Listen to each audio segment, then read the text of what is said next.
స్థూలకాయం అంటేనే ఒక విషవలయం. ఇక దానికి షుగర్ జబ్బు తోడైతే అగ్నికి ఆజ్యం పోసినట్టే. స్థూలకాయంతో ముడిపడిన షుగర్ జబ్బును ఇవాళ డాక్టర్లు డయాబెసిటీ అనే ముద్దు పేరుతో పిలుస్తున్నారు.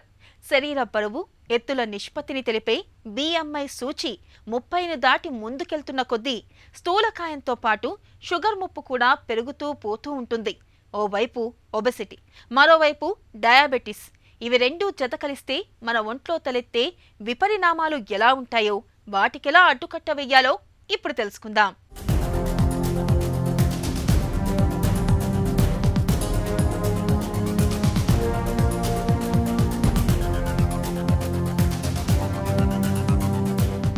స్థూలకాయం, మధుమేహం మామూలుగానే ఒక్కోటి ఒక్కో ఉపద్రవం. ఒంటరిగా ఒక్కొక్కటిగా దాడి చేస్తున్నప్పుడే మన శరీరం సమస్యల తాకిడితో చిగురుటాకులా వణికిపోతుంది. అలాంటిది ఇవి రెండు ఒకదానికి మరొకటి జత కలిసి మన శరీరంపై దాడి మొదలు పెడితే పరిస్థితి అనూహ్యంగా ఉంటుంది. మన ఒంట్లో ఏకంగా విలయమే ఉత్పన్నమవుతుంది. స్థూలకాయంలో కనిపిస్తున్న ఈ రాకాసి ఉపద్రవాల దాడిని డాక్టర్లు ఇవాళ డయాబెసిటీ అనే పేరుతో పిలుస్తున్నారు. ఒబెసిటీ ప్లస్ డయాబెటీస్ల రెండింటి కలయికకు మరో పేరే డయాబెసిటీ. స్థూలకాయంలో దాదాపు 90% మందిలో షుగర్ జబ్బు కనిపిస్తోందన్నది చేదు నిజం. ఆసియా వాసుల్లో, అందులోనూ మన భారతీయుల్లో డయాబెసిటీ కేసులు బాగా ఎక్కువగా ఉంటున్నాయని చెబుతున్నారు నిపుణులు. ఈ డయాబెటిసిటీ అంటే ఈ డయాబెటీస్కి ఒబేసిటీ రిలేషన్ ఏంటి? సాధారణంగా ఒబేసిటీలో ఏమవుతుంది, మనకి కొవ్వు అనేది చర్మం కింద చేరిపోతూ ఉంటుంది. కొవ్వు చర్మం కింద చేరిపోతూ ఉంటుంటే మనకి బాడీలో ఇన్సులిన్ రెసిస్టెన్స్ అనేది డెవలప్ అవుతుంది. ఇన్సులిన్ రెసిస్టెన్స్ అంటే ఏంటి? బాడీలో మనకి ఇన్సులిన్ సవ్యంగా ఉన్నా దాని పనితనం అనేది సరిగ్గా జరగదు. దానివల్ల ఏమవుతుందంటే గ్లూకోజ్ కంట్రోల్ అనేది మనకి జరగదు.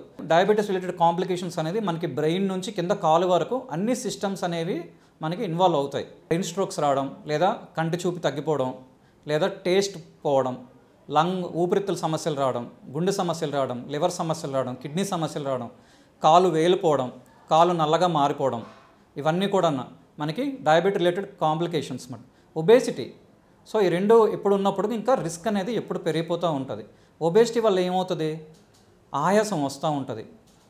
రాత్రిపూట గురక పెట్టడం, సరిగ్గా ఊపిరాడక లెగిసిపోవడం, పొద్దున్న మనం డ్రైవ్ చేసేటప్పుడు లేకపోతే పొద్దున్న కూర్చొని ఒక ప్లేస్లో కూర్చుంటే నిద్రపోవడం, ఇలాంటి సమస్యలు ఏర్పడతాయి.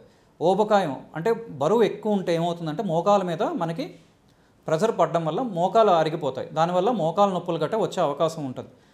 మనకి ఎప్పుడైతే ఈ ఊబకాయం ఉంటుందో, ఆయాసం ఉంటుందో, మనకి బాడీలోకి ఆక్సిజన్ సరిగ్గా అందదు. ఆక్సిజన్ సరిగ్గా అందకపోతే దీనివల్ల కూడా గుండె సమస్యలు, నరాల సమస్యలు వచ్చే ఏర్పడే అవకాశం ఉంటుంది. మామూలుగా అయితే మనలో చాలామందికి షుగర్ జబ్బుతో పెద్దగా ఇబ్బంది ఏమీ ఉండదు.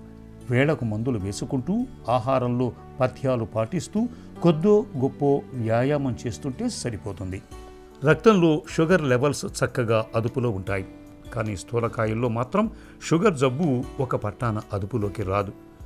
మందులు మింగుతున్నా, కఠినమైన పథ్యాలు పాటిస్తున్నా, గంటల తరబడి వ్యాయామాలు చేస్తున్నా అంతగా ఫలితం కనిపించని పరిస్థితి ఉంటుంది. రక్తంలో గ్లూకోజు శాతం తీవ్రమైన హెచ్చుతగ్గులకు లోనవుతుంటుంది. బరువు తగ్గడం కష్టంగా ఉంటుంది. ఒక పట్టాన బరువు తగ్గలేరు. దీంతో షుగర్ అదుపు తప్పుతుంది. ఫలితంగా గుండె జబ్బులు, పక్షవాతం, కిడ్నీలు ఫెయిల్ కావటం, కంటి చూపు దెబ్బతినటం వంటి తీవ్రస్థాయి సమస్యల తాకిడి హెచ్చుగా ఉంటుంది. స్థూలకాయం పెరుగుతున్న కొద్దీ ఈ సమస్యల ముప్పు మరింతగా పెరుగుతూ ఉంటుంది. బరువు పెరిగే ప్రతి 10 కేజీలకు 5% కాంప్లికేషన్లు పెరుగుతాయని చెబుతారు డాక్టర్లు. డయాబెటీస్ ప్లస్ ఒబేసిటీ ఉన్నప్పుడు మనం షుగర్కి కొన్ని మందులు ఇవ్వాల్సి వస్తుంది. షుగర్ మందుల వల్ల కూడా కొంతవరకు వెయిట్ గెయిన్ అనేది ఉంటుంది. ఏ మందుల వల్ల వెయిట్ గెయిన్ ఉంటుంది? ఇన్సులిన్ ఇవ్వడం వల్ల, సల్ఫనల్యూరియాస్, థయాజోలిడిన్స్, మెగ్నెట్నెట్స్, ఈ 4 గ్రూప్ ఆఫ్ డ్రగ్స్ వల్ల డయాబెటీస్ ఉన్న వాళ్ళు ఒబేసిటీ పెరిగే అవకాశం ఉంటుంది. సో ఎప్పుడు కూడా ఒబేసిటీ ఉన్నప్పుడు మనకి ఏంటంటే డాక్టర్ దాన్ని సంప్రదించాలి. ఏ మందులు ఎలా వాడాలో డాక్టర్ అనేది చెప్తారు. సో కొన్ని డ్రగ్స్ నెక్స్ట్ ఒబేసిటీ ట్రీట్మెంట్కి ఏమైనా వచ్చినప్పుడు మనకి ఏంటంటే ప్రైమరీగా ఎక్కువ కాలం యూస్ చేసేది మెట్ఫార్మిన్. తర్వాత ఇంకొన్ని కొత్తగా మందులు వచ్చాయి. దీనివల్ల కూడా ఈ షుగర్ మందుల వల్ల వెయిట్ లాస్ అనేది జరుగుతుంది. ఎప్పుడైతే వెయిట్ లాస్ జరుగుతుందో బాడీలో ఇన్సులిన్ రెసిస్టెన్స్ తగ్గుతుంది. ఇన్సులిన్ రెసిస్టెన్స్ తగ్గి కూడా వెయిట్ గెయిన్ అనేది మనకి రాకుండా కాపాడుతుంది. స్థూలకాయుల్లో కనిపించే షుగర్ జబ్బుతో పెద్ద చిక్కేమిటంటే ఎంతకీ తగ్గని బరువు వారి పాలిట పెద్ద గుదిబండగా మారుతూ ఉంటుంది. ఓవైపు బరువును తగ్గించుకోవటానికి పథ్యాలు పాటిస్తూ కఠినమైన వ్యాయామాలు చేస్తూ అష్టకష్టాలు పడుతుంటే, మరోవైపేమో మధుమేహాన్ని అదుపులో ఉంచే మందులు వారి బరువును మరింతగా పెంచుతూ ఉంటాయి. దీంతో వ్రతం చెడ్డ ఫలితం దక్కని పరిస్థితి ఎదురవుతూ ఉంటుంది. ఎలాగైనా బరువును అదుపులోకి తెచ్చుకోగలిగితే స్థూలకాయులు మిగతా సాధారణ వ్యక్తుల్లో మాదిరే షుగర్ జబ్బుని చక్కగా అదుపులో ఉంచుకోవచ్చు.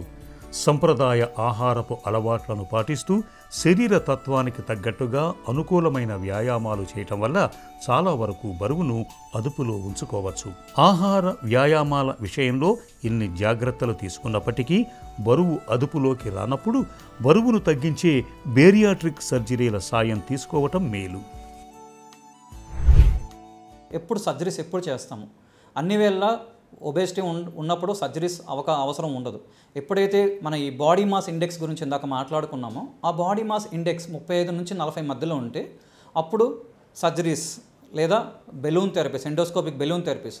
ఈ ఎండోస్కోపిక్ బెలూన్ థెరపీ ఏం చేస్తారంటే, మనకి ఎండోస్కోపీ చేస్తూ మనకు ఒక బెలూన్ అనేది పొట్టలో ఇంట్రొడ్యూస్ చేస్తారు, లోపల పెట్టడం జరుగుతుంది. దానివల్ల ఏమవుతుందంటే మనం డైట్ అనేది కంట్రోల్ అవుతుంది. డైట్ ఎప్పుడైతే కంట్రోల్ అవుతుందో బాడీలోకి వెళ్ళే ఎనర్జీ కంట్రోల్ అవుతుంది. దానివల్ల మనకి వెయిట్ లాస్ వచ్చే అవకాశం ఉంటుంది. వెయిట్ లాస్ అవుతే అది ఆటోమేటిక్గా మనకి బరువు అనేది తగ్గడం జరుగుతుంది. నెక్స్ట్ ఈ యొక్క స్లీవ్ గ్యాస్ట్రెక్టమీ అంటే పొట్టని సగం వరకు కోస్తారు. దానివల్ల ఏమవుతుందంటే పొట్ట సైజు తగ్గిపోతుంది. దానివల్ల ఏమవుతుంది, మనకి ఏమాత్రం కొంచెం తిన్నా కూడా మనకి పొట్ట నిండుగా ఉండి ఆటోమేటిక్గా వెయిట్ లాస్ అయ్యే అవకాశం ఉంటుంది. మనం ఈ యొక్క డయాబెసిటీ అనేది చాలా complicated issue. Major public health ఎందుకు చెప్తున్నాము అంటే, ఈ మధ్యన ఈ కేసెస్ బాగా రైజ్ అవుతున్నాయి. దీనివల్ల వచ్చే కాంప్లికేషన్స్ అనేవి మనం గుర్తుపెట్టుకోవాలి. రెగ్యులర్గా మనం డాక్టర్ దగ్గరికి ఫాలోఅప్ చేసుకోవాలి. సో ఎప్పుడు కూడా షుగర్స్ కంట్రోల్ ఉంచుకోవాలి. మన ఒక వెయిట్ అనేది కూడా నిర్దేశమైన వెయిట్ చార్ట్ ఉంటుంది. ఆ చార్ట్ ప్రకారం అంటే ఈ వెయిట్కి ఈ హైట్కి ఇంత వెయిటే ఉండాలి అనేది మనం మెయింటైన్ చేసుకోగలగాలి. అప్పుడు మనకి ఏ సమస్యలు రాకుండా మనం లైఫ్లో ముందుకెళ్ళగలుగుతాం.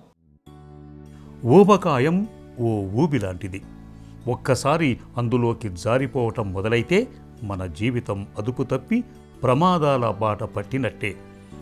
స్థూలకాయం మొదలయ్యాక షుగర్ జబ్బు లాంటి సమస్యలు అడుగడుగునా ఎదురవుతుంటాయి.